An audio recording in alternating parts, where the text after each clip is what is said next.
gusto de invitar a la ministra Sandra Naranjo del Ecuador para su presentación.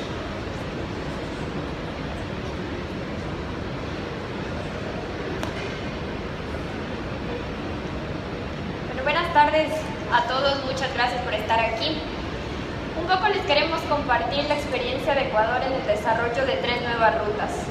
Compartir la experiencia desde desarrollo de una nueva ruta desde el sector público y dos iniciativas que son en conjunto entre el sector público y el sector privado.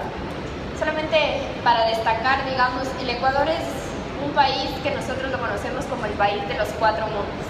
En una superficie muy pequeña concentra áreas muy diversas. Entonces tenemos la Amazonía, por un lado tenemos los Andes, la costa pacífica y las inigualables Islas Galápagos. Algo importante que ha ocurrido en mi país en los últimos 8 años es una fuerte inversión estatal en el desarrollo de la competitividad sistémica del país. Y ahí destacar, por ejemplo, la intervención en carreteras. Alrededor de 8.000 millones de dólares invertidos para rehabilitar más de 7.000 kilómetros de carreteras. Solo para darles una idea, el Ecuador era de los países con peores calidad de carretera en América Latina y hoy en día está en el top 3. Entonces, esa mejora en la conectividad interna del país ha permitido el desarrollo de nuevas rutas, de nuevos productos y mejorar la conectividad interna. Y algo importante para nosotros desde el Ministerio de Turismo es justamente esa capacidad de innovar y de generar nuevos productos, que es lo que llama la atención a turistas. Entonces, voy a empezar rápidamente. Son 3 rutas de las que vamos a hablar. La primera es la ruta del tren. Este es un tren patrimonial y ahora voy a entrar en detalle, que recorre básicamente desde los Andes, desde Quito, la capital, hasta la costa. Es una ruta de 4 días y no se duerme en el tren, sino en las distintas haciendas a lo largo del camino. Esta es una iniciativa netamente pública. La siguiente es la ruta del chocolate. Estamos tratando de posicionar al Ecuador como el país del origen del mejor chocolate. Esta es una ruta vivencial que permite al turista no solamente experimentar, digamos, de cerca una interacción con el chocolate, pero también con las comunidades y cómo se desarrolla. Y la última ruta es la ruta del paralelo cero. Yo empecé diciendo que somos del país de los 4 mundos, pero que además está en la mitad del mundo. Entonces el concepto de la ruta del paralelo cero es justamente ese de permitir experimentar estos 4 mundos a lo largo de la línea equinoccial. Entonces ahora voy a entrar en detalle de cada una de las rutas. Lo primero, déjenme contarles un poco del tren. El tren se empieza a construir a finales de los años 1800 y para 1908 se lo termina. Este es un tren patrimonial que en ese momento era el tren más difícil del mundo.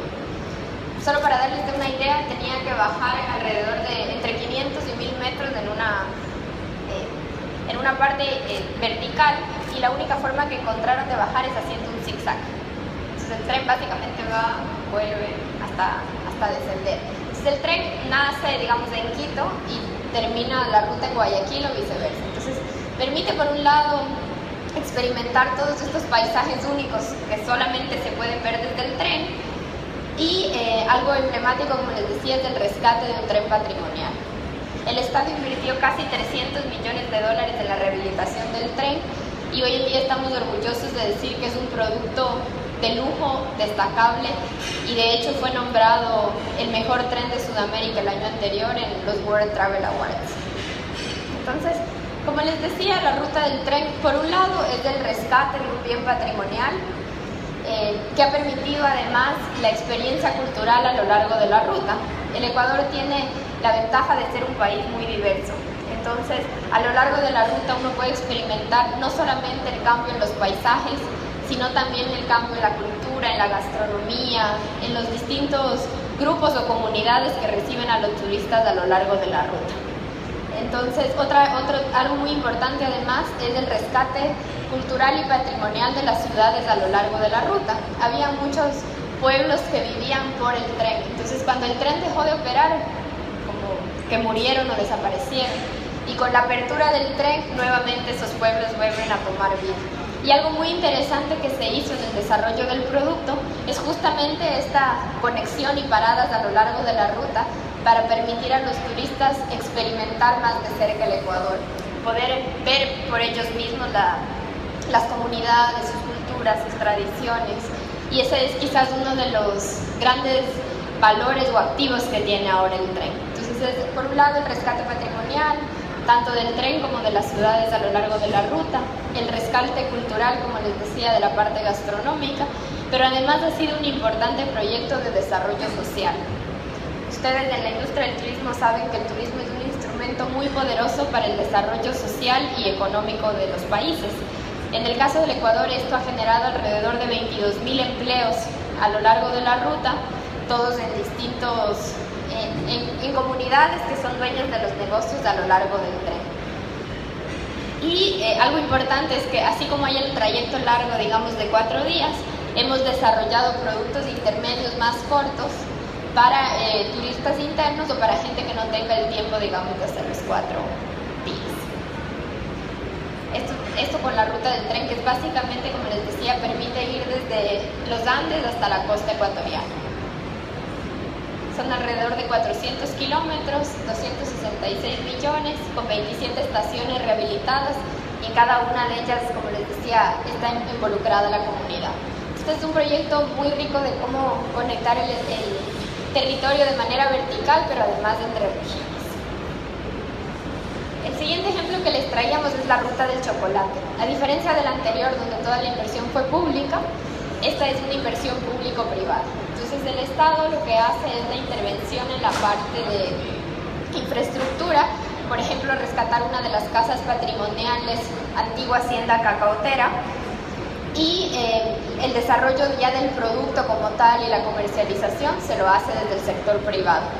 Un factor a destacar es que el Ecuador es a lo mejor el lugar donde se origina el chocolate. Estudios de la Universidad de Calgary muestran que los rastros más antiguos de chocolate son de la Amazonía ecuatoriana, es decir, hace 5.000 años antes de Cristo, solo para darles una idea.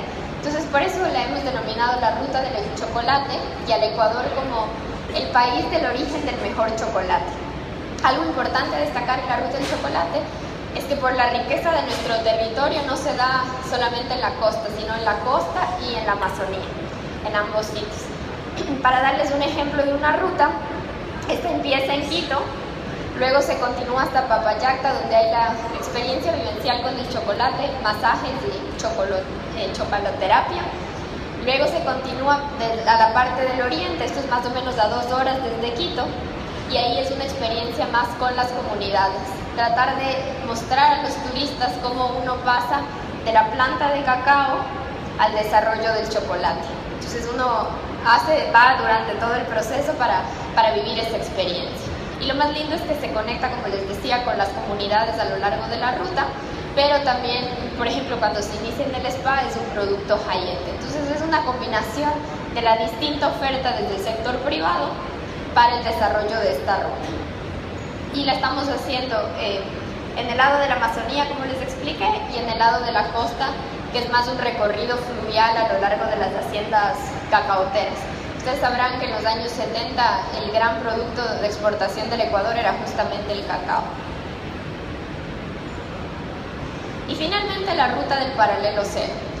Queríamos buscar un producto que logre conectar los 4 mundos que tiene el Ecuador y atarlo a la poderosa imagen del hecho de estar en la mitad del mundo y poder mostrar tanto riquezas culturales, naturales, incluso arquitectónicas, históricas que tiene el Ecuador a lo largo de la ruta.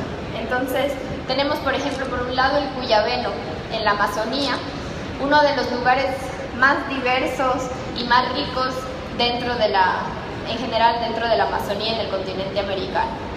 Luego se conecta con la parte de Mindo. Sepan ustedes que el Ecuador tiene el 18% de las aves del planeta en Ecuador, entonces Mindo brinda esa oportunidad. Luego Quito, y a lo largo de la ruta hay además vestigios arqueológicos importantes que destacar. Y la idea es continuar en la ruta hasta la costa en una de las playas más emblemáticas. Algo importante para los que no saben, en Quito, nuestra capital, está el monumento a la mitad del mundo. Entonces la idea es desarrollar un parque temático dentro de la ruta que sirva como distribuidor de tráfico a los distintos atractivos a lo largo de la ruta del paralelo cero. Este es un proyecto que está empezando, estamos ahorita en la etapa de la conceptualización de la ruta, justamente en esta búsqueda de nuevos productos y de innovación en el sector turístico. Entonces, como ustedes pueden ver, este es un resumen de las 3 rutas en las que venimos trabajando. Y algo importante que destacar que se ha mencionado es no solo el potencial que tiene el turismo para el desarrollo social y económico de los países, sino además como un instrumento para preservación de los bienes naturales y culturales que tenemos. Y estas 3 rutas lo que tratan de hacer es justamente eso. Por un lado, la conservación o la restauración de bienes patrimoniales y culturales, luego la conexión con las sociedades para tratar de multiplicar el efecto del turismo y finalmente la integración y la colaboración entre el sector público y el sector privado que permitan dinamizar más la economía. Muchas gracias.